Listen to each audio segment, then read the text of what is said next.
तो आज का प्रश्नोत्तर शुरू करते हैं। पहला प्रश्न है,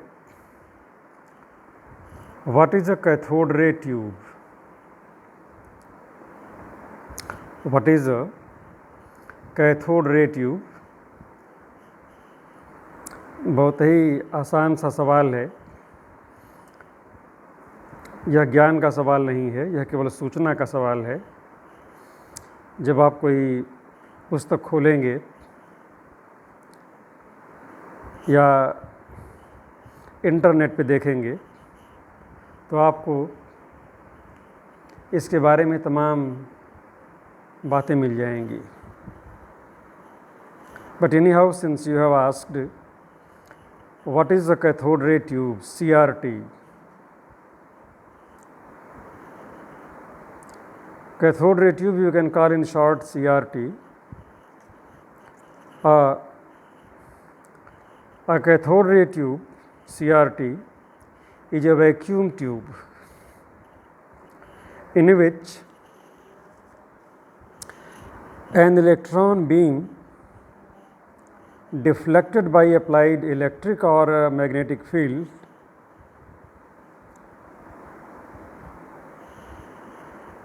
produces a trace on a fluorescent screen. I repeat, a cathode ray tube is a vacuum tube in which an electron beam deflected by applied electric or magnetic fields produce a trace on a fluorescent screen. एक सवाल ये भी है कि cathode rays को cathode rays कहा किसने? इसमें कुछ बच्चों ने जानना चाहा है कि रदरफोर्ड हैं या कोई और है। आगे के सवाल हैं कि इलेक्ट्रॉन नाम किसने दिया, प्रोटॉन नाम किसने दिया और न्यूट्रॉन नाम किसने दिया। तो सबसे पहले तो इलेक्ट्रॉन, प्रोटॉन और न्यूट्रॉन को थोड़ी देर के लिए दूर रखते हैं और कैथोड रेज जो नाम दिया गया था वह जर्मन साइंटिस्ट यूजेन गोल्डस्टीन ने दिया था। उन वैज्ञानिक का नाम था यूजेन गोल्डस्टीन। उन्होंने यह नाम दिया था कैथोड रेज। उन्होंने किया क्या था? Let us try to understand कि जब किसी विसर्जन नलिका से डिस्चार्ज ट्यूब से हम कोई विसर्जन नलिका या डिस्चार्ज ट्यूब लेते हैं और उसमें निम्न दाब पर कोई गैस हो और इस नली के दोनों सिरों पर बहुत अधिक मान का विभव का अंतर हो, तो कैथोड से एनोड की तरफ इलेक्ट्रॉन की एक धारा बह निकलती है, एक बौछार निकल पड़ता है। तो विसर्जन नलिका में, इस ट्यूब में कैथोड से एनोड की तरफ, दोबारा से सुनिए, कैथोड से एनोड की तरफ चलने वाले अधिक गति वाले ऋणात्मक कणों को कैथोड किरण कहते हैं। इलेक्ट्रोड आप जानते होंगे, जब RO वाले आपके घर का पानी का टेस्ट करने के लिए आते हैं तो उनके पास एक छोटा सा यंत्र होता है जिसमें से दो मेटल निकले होते हैं। इन्हें इलेक्ट्रोड कहते हैं। एक कैथोड होता है और एक एनोड होता है। इसके और भी उदाहरण हैं। जब किसी इलेक्ट्रॉन नलिका में किसी फिलामेंट को हम गर्म करेंगे तो इस फिलामेंट से भी इलेक्ट्रॉन की धारा निकल पड़ती है, उससे भी इलेक्ट्रॉन उत्सर्जित होते रहते हैं। तो इन ऋणात्मक किरणों को ही हम कैथोड किरणें कहते हैं।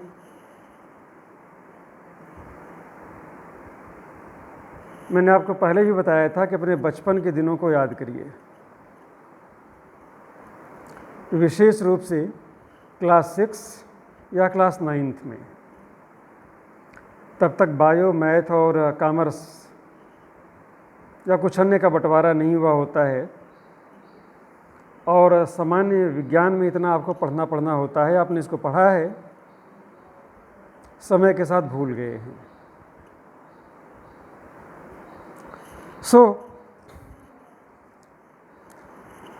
एक सवाल यह है कि अगर ये पूछ लिया जाए कि कैथोड किरणों की परिभाषा अगर हमसे पूछी जाए तो हमें लिखना क्या है? आपने जो सुना है वही लिखना है कि कैथोड किरणें इलेक्ट्रॉनों की एक धारा होती हैं जो विसर्जन नलिका में कैथोड इलेक्ट्रोड से एनोड इलेक्ट्रोड की ओर गति करती हैं। अतः कैथोड किरणें अत्यधिक, बहुत ज़्यादा गतिशील ऋणात्मक कणों का समूह होता है।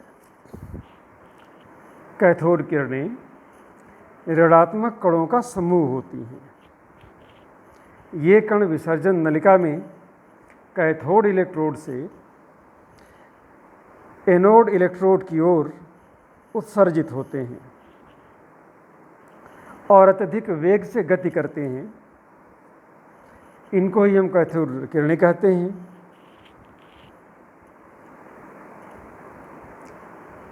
ये तो रही परिभाषा, कुछ इनकी कैरेक्टरिस्टिक्स। पहली बात तो ये कि ये किरणें प्रकाश के किरणों की तरह से सीधी रेखा में गमन करती हैं, स्ट्रेट लाइन में चलती हैं। गति या रफ्तार या स्पीड सीधी रेखा में और बहुत अधिक होती है। लेकिन जब बीच में कोई मैग्नेटिक या इलेक्ट्रिक फील्ड पड़ता है, दे गेट डिफ्लेक्टेड, थोड़ी उनकी दिशा बदलती है। और तीसरी बात है कि कैथोड किरणों का अस्तित्व इस बात पर निर्भर नहीं करता है कि वह किस गैस में से बह रही हैं या जो इलेक्ट्रोड है वह कैसा बना हुआ है।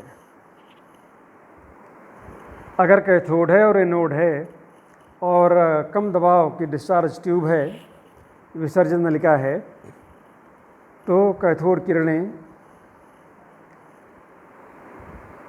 जो कैथोड वाला इलेक्ट्रोड है उससे एनोड की तरफ से बहेंगी।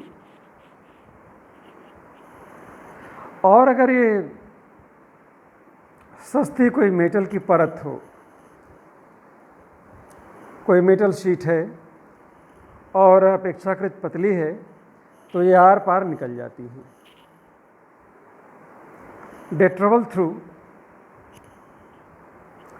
The sheets, rather thin sheets,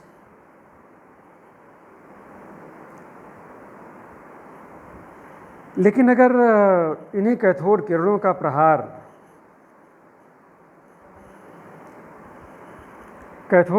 प्रहार जब किसी ऐसी वस्तु पर पड़ता है जिसका एटॉमिक मास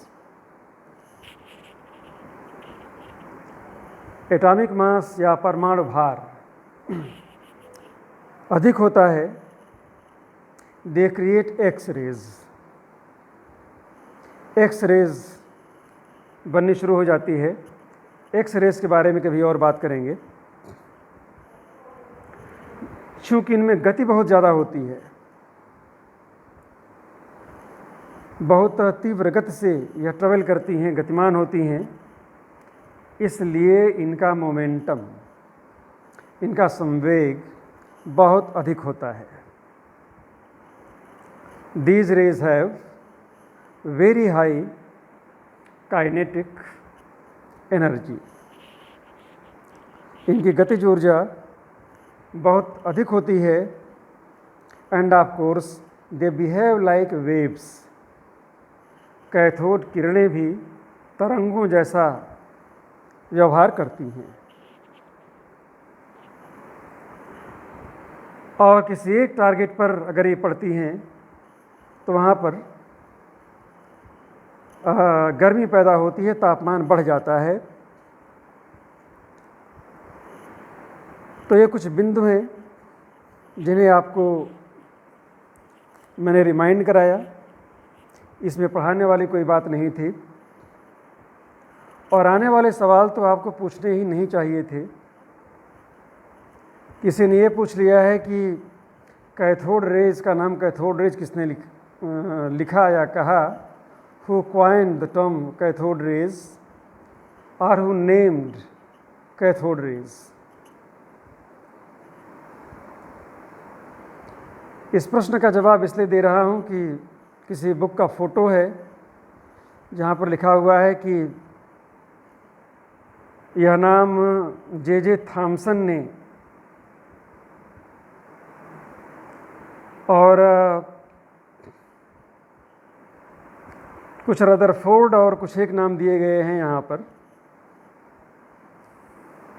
इसका भी उत्तर आपको मिल जाएगा बुक से, लेकिन चूँकि यह पहला प्रयोग एक जर्मन वैज्ञानिक यूजन गोल्डस्टीन ने किया था। I repeat the name. उन जर्मन वैज्ञानिक का नाम यूजन गोल्डस्टीन था और उन्होंने कैथोड रेज शब्द का पहली बार प्रयोग किया था। लेकिन यूजन गोल्डस्टीन ने इलेक्ट्रॉन की डिस्कवरी नहीं की थी। वह रेज के बारे में ही कुछ कह पाए थे और कैथोड रेज ट्यूब्स CRT के बारे में कह पाए थे, फ्लोरोसेंस के बारे में कह पाए थे जब ये कहीं पर पढ़ती हैं तो। Actually electrons were discovered by J Thomson in the year 1897. He was doing some work on cathode rays and he discovered electron in 1897, but the prediction of electron had already been made by George Johnstone Stoney. George Johnstone Stoney. It was George Stoney who named electron way back in 1891. तो छोटे छोटे सवाल हैं, जैसे आगे किसी ने पूछ लिया तो पहले हम लोग श्योर हो लें कि कैथोड रेज यूजन गोल्डस्टीन के द्वारा इलेक्ट्रॉन शब्द दिया जाना 1891 में, जॉर्ज स्टोनी के द्वारा इलेक्ट्रॉन का प्रदर्शन या इलेक्ट्रॉन की खोज 1897 में जे थॉमसन के द्वारा। अब प्रोटॉन और न्यूट्रॉन रह जाते हैं तो इनकी भी बात कर लेते हैं कि अर्नेस्ट रदरफोर्ड ने 1911 में प्रोटॉन की खोज की थी, नाम दिया था, और 1932 में जेम्स चैडविक ने, मुझे अपने जूनियर हाई स्कूल और हाई स्कूल के दिन याद आ रहे हैं जब कभी मैंने लिखा क्या था, उत्तर दिया था कि रदरफोर्ड ने प्रोटॉन की खोज 1911 में की थी और जेम्स चैडविक ने 1932 में न्यूट्रॉन की खोज की थी और यह नाम दिया था। करीब करीब हर साल ये प्रश्न पूछ ले जाते हैं प्री मेडिकल टेस्ट की परीक्षाओं में। पहले PMT और CPMT वगैरह होता था, आजकल नीट होता है। तो इन सारे प्रश्नों में से ऑब्जेक्टिव टाइप जो क्वेश्चंस होते हैं उनमें यह सवाल आता है। अब दो तीन बातें और हैं कि अगर हम 1865 से पहले की बात करें तो माना जाता था कि सबसे जो छोटा कण है पदार्थ का वह एटम है। इसके पहले मॉलिक्यूल माना जाता था, अणु माना जाता था, परमाणु माना जाता था, और ये माना जाता था कि परमाणु अविभाज्य है, परमाणु को हम विभाजित नहीं कर सकते हैं और परमाणु अपने आप में पूरी की पूरी यूनिट है, इसके अंदर कुछ नहीं होता है। लेकिन जब कैथोड रेस की बात आई और 1891 में जब इलेक्ट्रॉन के बारे में प्रेडिक्शन या भविष्यवाणी की गई और जब जे थॉमसन ने 1897 में इलेक्ट्रॉन को ढूंढ निकाला अपने एक प्रयोग के द्वारा जो कि वो कैथोड रेस पे कर रहे थे, तब जाकर के जगत को, दुनिया को यह पता चला कि इतने छोटे अणु के बीच भी छोटे छोटे कुछ और कण हैं जिनका नाम दिया गया इलेक्ट्रॉन, प्रोटॉन और न्यूट्रॉन। अब जब कोई कण है तो उसका भार भी होगा, उसका पुंज होगा, और चूंकि यहाँ पर चार्ज की बात हो रही है तो चार्ज की भी बात कर लेते हैं। तो इलेक्ट्रॉन दा पुंज हाइड्रोजन परमाणु दे पुंज दा कोई 1/1840 1 डिवाइडेड बाई 1840 1/1840वां हिस्सा है, क्योंकि हाइड्रोजन के एक परमाणु का पुंज 1 AMU होता है, 1 AMU एटॉमिक मास यूनिट। और जब हम एक को मल्टीप्लाई करेंगे 1/1840 और 1 divided by 1840, you will get the number of 9.1 multiplied by 10 to power minus 28। 9.1 गुणे 10 पर माइनस पावर ऋण 4 28। So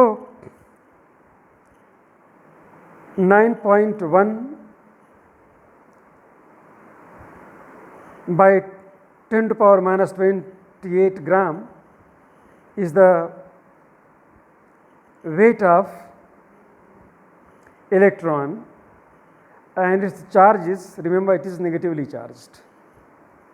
Its charge is 1.602 multiplied by 10 to power minus 19 coulomb. यह ऋण चार्ज है।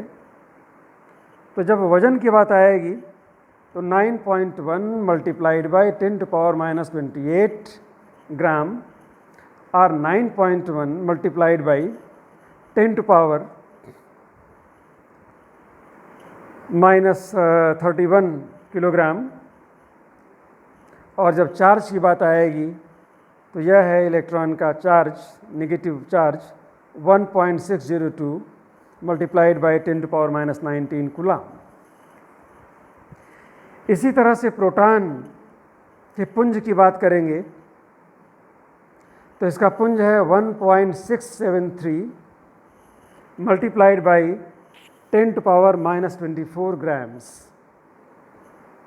I repeat, 1.673 multiplied by 10 to power minus 24 grams, but since proton is positively charged, proton के पास धनात्मक charge होता है और यह चार्ज है 1.602 मल्टीप्लाइड बाई 10⁻⁻⁹। तो ये रहा इसका पुंज प्रोटॉन का और ये रहा इसका charge. I repeat, positively charged if you are talking of proton and negatively charged if you are talking of electron, and the third one is neutron। और न्यूट्रॉन में भी पुंज होता है और ये है 1.675 multiplied by 10⁻⁻24 grams। So you see, it is almost equal to the पुंज। पंजाब में से आप पुंज बोलते हैं, तो प्रोटॉन और न्यूट्रॉन करीब करीब एक बराबर होते हैं। तो हम ये कह सकते हैं कि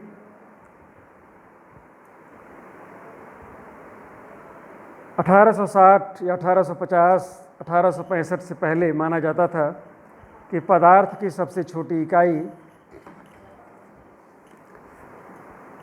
परमाणु होती है और परमाणु अविभाज्य है। लेकिन यूजन गोल्डस्टीन के प्रयोग ने, जे थॉम्सन के प्रयोग ने, अर्नेस्ट रदरफोर्ड के प्रयोग ने और जेम्स चैडविक के प्रयोग ने बताया कि परमाणु भी विभाज्य हैं। परमाणु के अंदर भी कुछ कण होते हैं जिन्हें हम सब एटॉमिक पार्टिकल्स कहते हैं। इसकी समरी बना लें, अपलोड करने में लंबा होने पर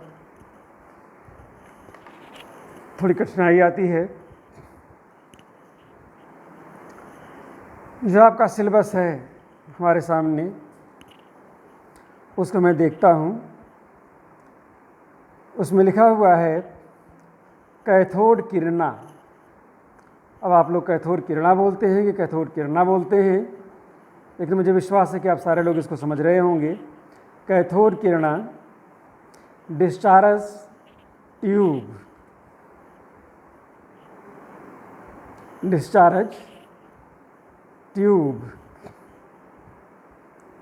सो डिस्चार्ज ट्यूब सख्त शीशे दी दोहा पासियातें बंद एक लंबी लगभग 50 सेंटीमीटर सिलेंडर आकार ट्यूब होंदी है।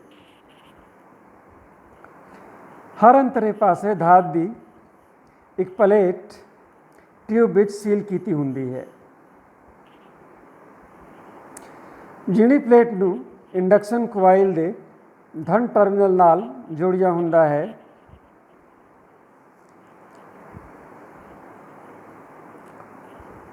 उसनूं एनोड अते जिस प्लेट नूं ऋण टर्मिनल नाल जुड़िया हुंदा है, उसनूं कैथोड आखदे हन। डिस्चार्ज ट्यूब दे एक पासे एक और छोटी ट्यूब हुंदी है जिहड़ी निकासी पंप नाल जुड़ी हुंदी है। इसका उपयोग डिस्चार्ज ट्यूब विच दबाव बढ़ाऊ नहीं घटाऊ लई कीता जाता है। दबाव जो है, अब दबाव बोलते हैं, मैं दबाव बोलता हूँ, प्रेशर बोलता हूँ, लेकिन घटाऊ नहीं किया जाता है, बढ़ावन लो नहीं।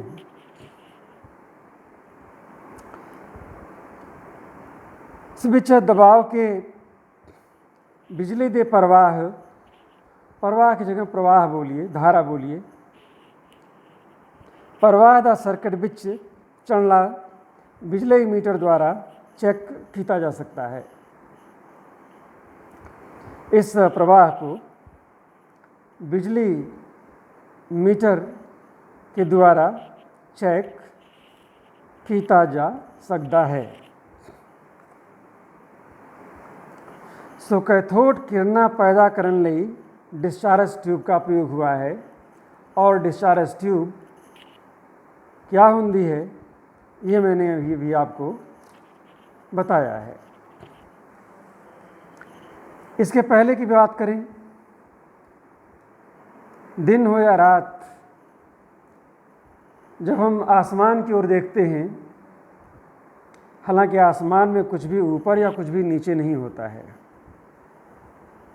अमेरिका वाले जिस आसमान को देख रहे होंगे वह आसमान भी उनको ऊपर ही दिखता होगा, जबकि अगर आप ग्लोब देखेंगे तो अमेरिका हिंदुस्तान के ठीक नीचे है।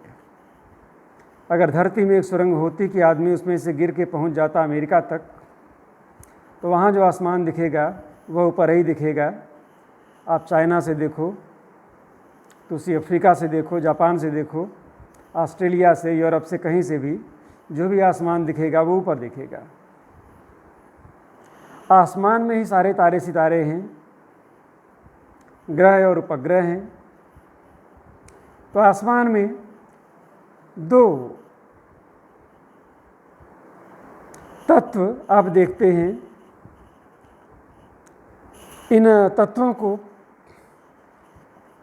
हम दो भाग में बांट सकते हैं। एक तो है पदार्थ, हिंदी में पदार्थ है, पंजाबी में पदार्थ भी है और पदार्थ भी है, और दूसरा है ऊर्जा। और इसके अलावा जो कुछ दिखता है वह खाली स्थान है, वह शून्य है, निर्वात है, वैक्यूम है। माना जाता है कि वहाँ पर भी कुछ हो सकता है जो दृश्य नहीं है, जिसको हम नहीं देख सकते। और इस पर अभी भी विद्वानों में, सुधीजनों में मतभेद है, वैज्ञानिकों में मतभेद है कि खाली पड़े आसमान में, कॉस्मॉस में, ऊर्जा और पदार्थ के अलावा कुछ होता भी है कि नहीं होता है। लेकिन इसकी बात फिर कभी। ऊर्जा को हम एक तरफ छोड़ देते हैं, पदार्थ को लेते हैं, एटम को लेते हैं, क्योंकि कोई भी पदार्थ एटम का बना होता है, कोई भी पदार्थ परमाणु का बना हुंदा है। Structure of atom we are talking about. पदार्थ की रचना, पदार्थ की रचना। सो पदार्थ अति छोटे कणा का बनिया हुंदा है। कोई भी पदार्थ हो, ईंट हो, सीमेंट हो, बालू हो, कुर्सी हो, मेज हो, बस हो, पहाड़ हो, नदी हो, कोई भी जो पदार्थ है जिसको हम देख सकते हैं या नहीं देखते हैं, जैसे हवा को हम देख नहीं पाते, महसूस करते हैं, ये सारे के सारे पदार्थ अति छोटे कणा का बनिया हुंदा है। इन्हां अति छोटे कणा नूं परमाणु या एटम आखदे हन। एटम आखदे हन। परमाणु नूं ना वंडन योग मनिया जांदा सी। परमाणु नूं ना वंडन योग मनिया जांदा सी। बाद विच कितिया खोजा ने सिद्ध कर दिया कि परमाणु की रचना काफ़ी गुंझलदार है, काफ़ी कॉम्प्लेक्स है। जितना आसान, जितना सरल, जितना सिंपल हम समझते थे, उतना सिंपल नहीं है। सो परमाणु की रचना अति गुंझलदार है। अतः इस बीच और छोटे कण जिमें कि इलेक्ट्रॉन, प्रोटॉन या न्यूट्रॉन, ये सारे कण हुंदे हैं। सो परमाणु ने इन्हां कणां विच वंडिया जा सकता है। इन्हां कणां नूं मूल कण मनिया जाता है। इन्हां कणां I mean electron, proton, neutron, इन कणां ना मूल कण मनिया जाता है, क्योंकि यह कण सारे परमाणुओं की रचना के मुख्य अंश हैं। किसी भी परमाणु की रचना के लिए electron, proton, neutron, boson, Higgs particle की बात बाद में कर लेंगे। ये भी एक सवाल था कि चौथा का क्या है, गॉड पार्टिकल क्या है, तो गॉड पार्टिकल को फिलहाल इसमें शामिल नहीं करना है। इलेक्ट्रॉन, प्रोटॉन और न्यूट्रॉन, इन 3 कणों तक बात करनी है। सो परमाणु की रचना का भेद खोलन नहीं, परमाणु की रचना का भेद खोलन लई विज्ञानियों ने निरंतर यतन किए हैं। इस आकर्षक खेतर विच ਵੱਖ-ਵੱਖ विज्ञानियों द्वारा किए कामों बारे जानकारी प्राप्त करनी दिलचस्पी से भरपूर होगी। तो हम रदरफोर्ड की बात करेंगे और चैडविक की बात करेंगे। एटॉमिक मास की बात करेंगे, एटॉमिक नंबर की बात करेंगे। You only remember that all atoms are made up of negatively charged electrons, positively charged protons and neutrons.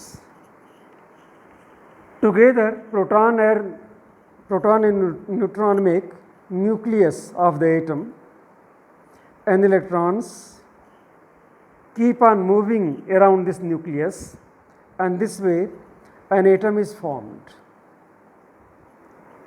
So atom nucleus का बना होता है जिसका चक्कर लगाया करते हैं इलेक्ट्रॉन। प्रोटॉन और न्यूट्रॉन नाभिक या न्यूक्लियस के भीतर होते हैं। तो संक्षेप में यह परमाणु का प्रस्तावना और इंट्रोडक्शन टू एटम। तो आपने जाना कि पदार्थ क्या होता है, पदार्थ कैसे बनता है, और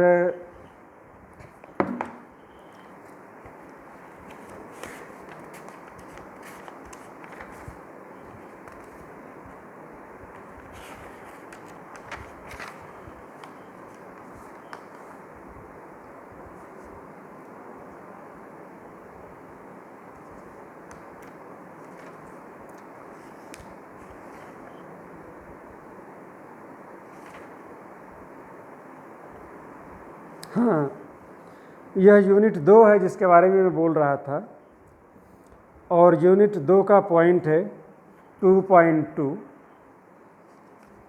टॉपिक का नाम है मैटर, और आगे दिया हुआ है structure of atom, electron, proton, neutron, जिसकी बात आज हम लोगों ने की है। And atomic models of Thomson means J. Thomson, Rutherford, Ernst Rutherford, and Bohr's model यानी नील्स बोर मॉडल। सिंबल्स, हर एक तत्व का एक सिंबल होता है। Atomic number, mass number, valency या संयोजकता, and electronic configuration of first 20 elements. तो ये जो डिफरेंट मॉडल्स की बात की गई है, इसकी बातचीत हम लोग एक 20 मिनट के बाद करेंगे, जो सुन रहे हैं, जो ऑनलाइन सुन रहे हैं। और थोड़ी समय में यह लिंक के रूप में जो लोग नहीं जुड़ पाए हैं उनको यह उपलब्ध हो जाएगा।